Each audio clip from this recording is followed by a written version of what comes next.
4-wheel drive camping canopy setups. To get the most out of it, they must suit the individual's needs.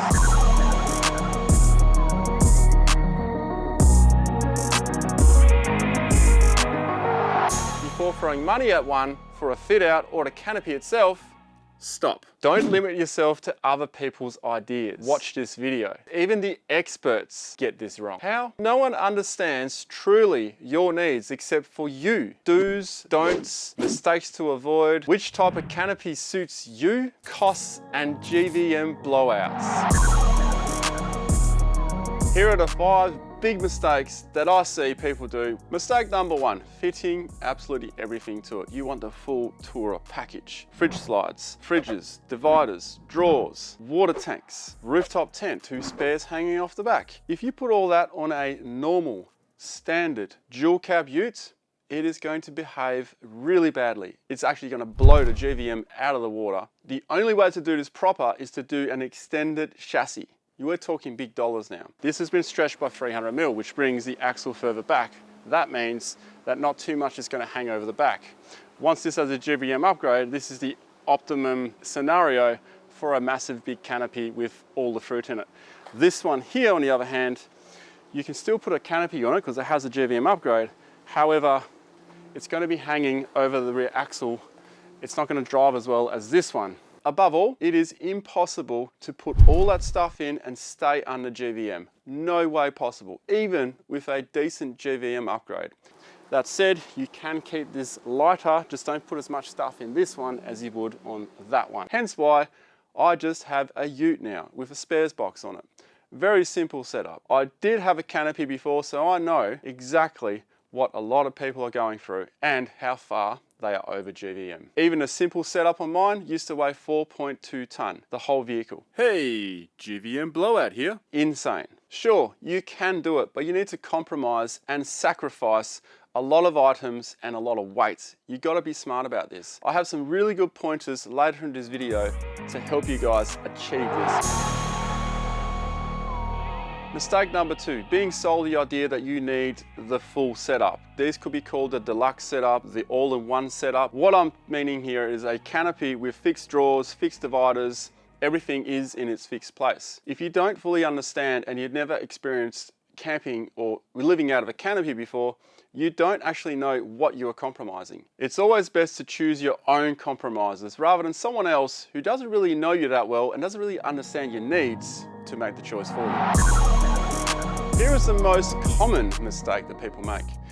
If people come from a wagon or a tub ute setup, you know, the ones with the well body, you go from that to a tray back canopy setup, things are very different. You can't just assume what works in a wagon and a tub ute is going to work on a tray back canopy. It doesn't. It's complete different dynamics. So you must understand that first. And the only way to gain that understanding is through experience and asking a lot of questions and checking out what other people are doing. But remember, what they have doesn't necessarily mean it's what you need. And that most common mistake leads me into mistake number 4. Monkey see, monkey do. Grass is greener on the other side. You want what your friend has. What your other friend's using over there is superb. It looks great. It suits his setup. Does it suit your setup though? Just because someone else has something and it works really well for them, again, it doesn't mean it's going to work for you. There are a number of reasons. Yep, might need to consult my mate on that little one there.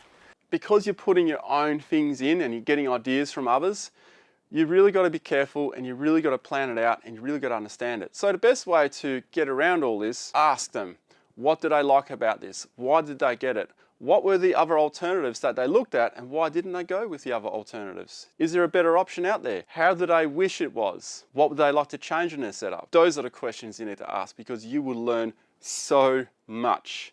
I learned so much when I went to a troopy from a canopy setup, from a tray setup, from a tub setup. Everything is so different. Until you experience it, the only way to find out is to ask people. Mistake number 5, this is the worst one.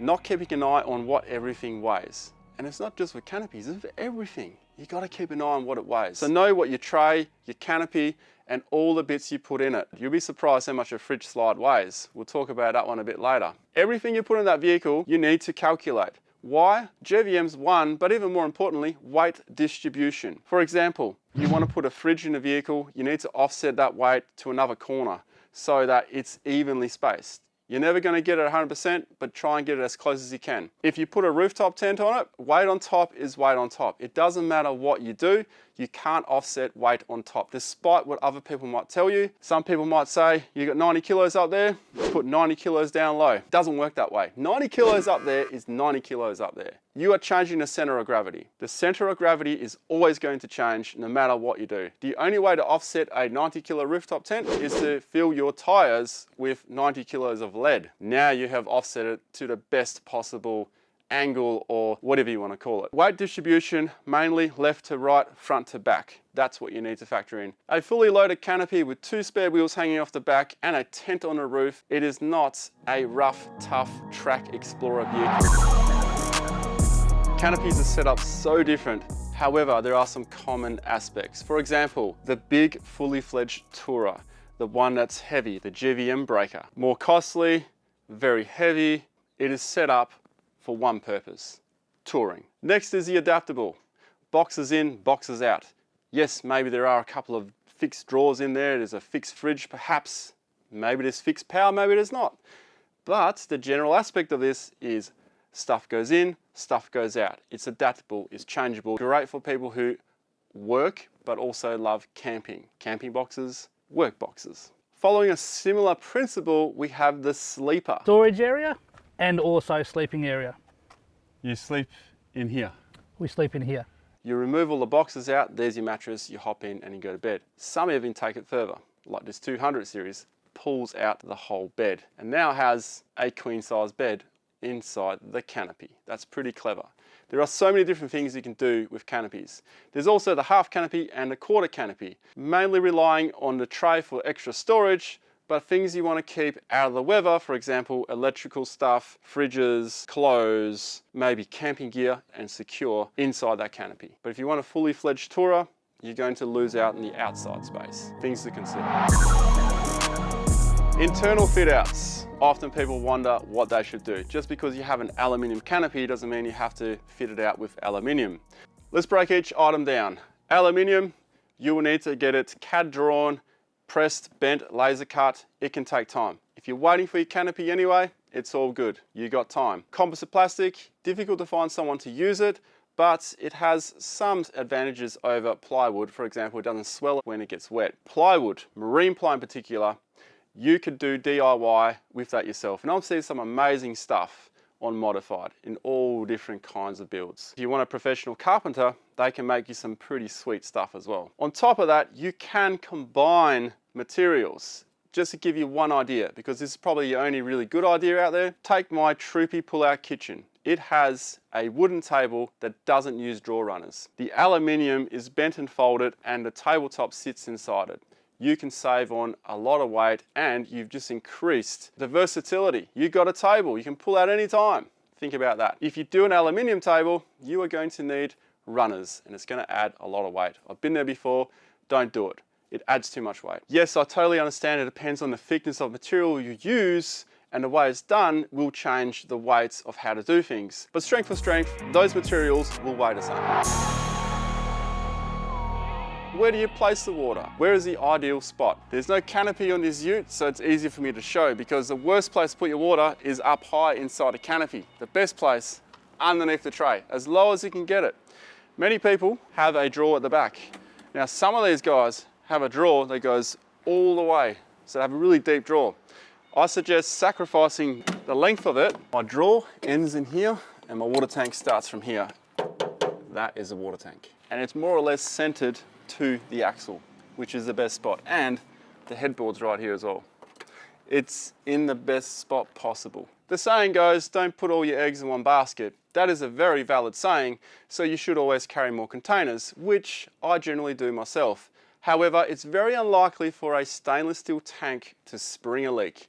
Another point, the driver's side is where I fill up my diesel. So the opposite side is where I fill up my water. This eliminates the risk of putting water in my diesel and diesel in my water. I've got 2 tanks, both from this side and 1 water tank from this side.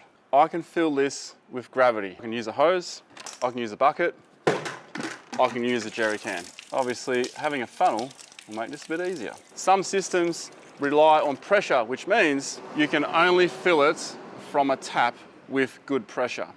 That means if you're out in the bush and you want to fill this up from a river or something, or from a jerry can, you're going to need to bring another pump with you. Another thing to think about. How do you get your water out? Is it via pump or via gravity? Gravity is the safest option. Your pump could fail, your electrical system could also fail, which means that you need an alternative to get your water out. So it's fine to have a pump, but just have means to get water out using gravity. All that said, how big a water tank should you put in your vehicle? Generally speaking, work on 5 litres per day. This means 50 litres for 10 days or 100 litres for about 20 days. Power setup, where's it going to be? Generally speaking, closer to the headboard is better because you need less wire from the front of the vehicle to run to the back, because you need something from the front to the back to charge your house battery, providing you're putting a house battery in your canopy. You don't actually need one, but most people do put one in there. So if you are going to do that, put it where it's most convenient for yourself, but also where the wire run is shorter. Inside the canopy itself, try and keep everything electrical in the same vicinity, in the same area, because running big cables to an inverter, you may experience volt drop and a couple other things. Also, the cost is going to blow out and you've got wires everywhere. You don't want that. The less wires you can have, the better and the cleaner your canopy setup is, and the less dramas you're probably going to have. Second point, pre-run the wires before you put anything into the canopy, if you are able to. Pre-run wires for lights at the back, for the compressor somewhere else, or whatever it is you're putting in there, just pre-run it. And run some extra ones in case you want to add something. Keep in mind bad weather. Think about sideways rain as well. Put it in a place where rain and water and moisture is not going to get to it. Make it easy to access so you can change fuses or you can get to maintenance. Make it plug and play. And what I'm talking about is, rather than hardwiring it all the way into the canopy, do a join outside the canopy. I guarantee you one day you will need to remove the canopy for whatever maintenance reason, or you want to change something and now you have to cut all the wires and redo it, and then you're going to end up with a mess. Plug and play. My tip for lighting is to use both red and white.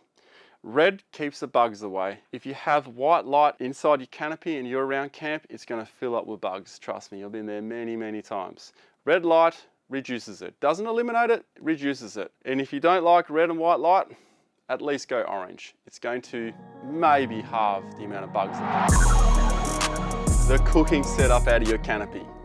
This is possibly one of the biggest choices you have to make, and it should be in the mistakes really, because people make a dog's breakfast out of this. You don't want to be making dog's breakfast out there while you're cooking. You want to make some nice easy meals. I mean, I don't really care what I eat out there as long as it's easy. What I mean by easy, a setup that's easy. Sure, some people carry a cooker and they take it out and they put it in their trestle table, which is fine, but where's all your cooking pots and all that?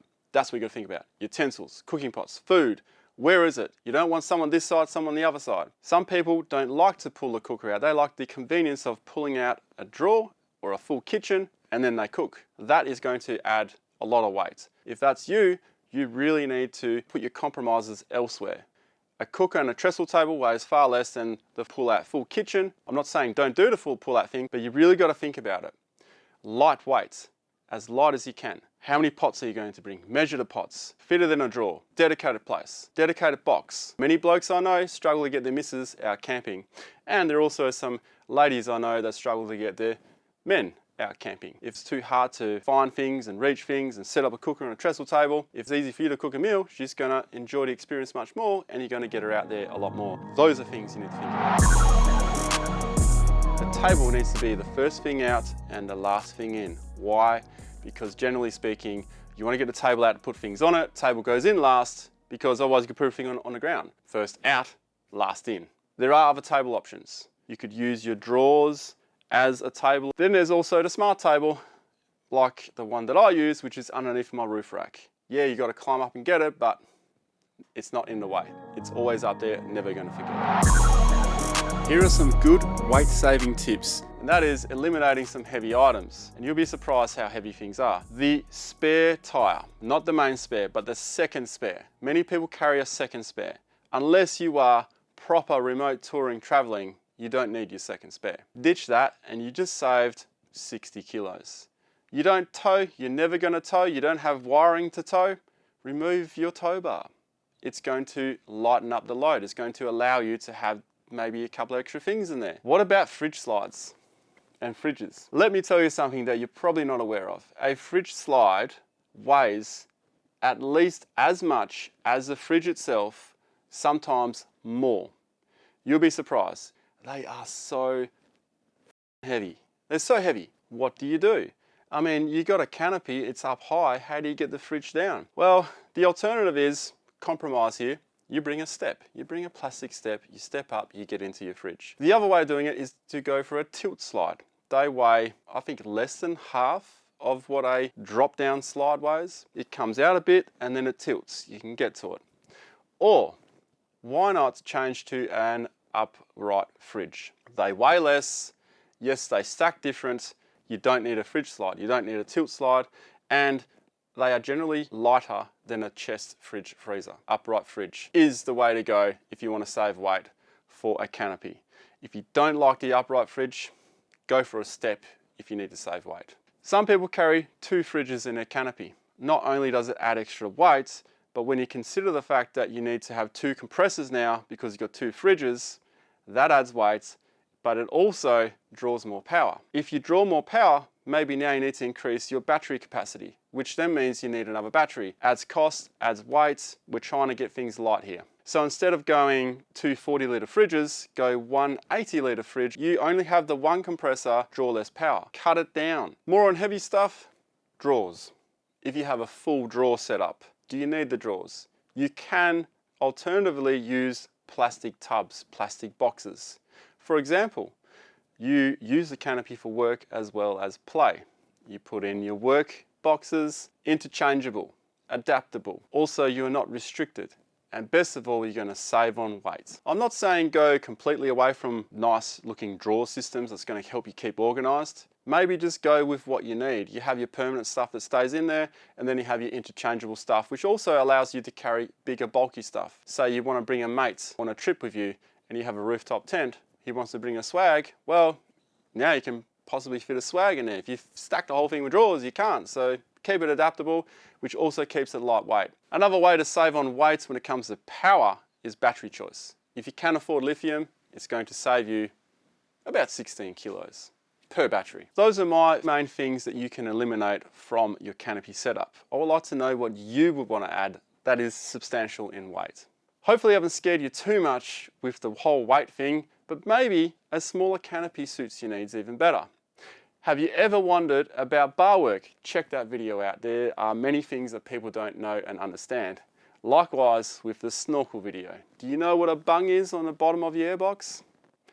Only one way to find out. Thanks for watching. You can click on that video now, or that one.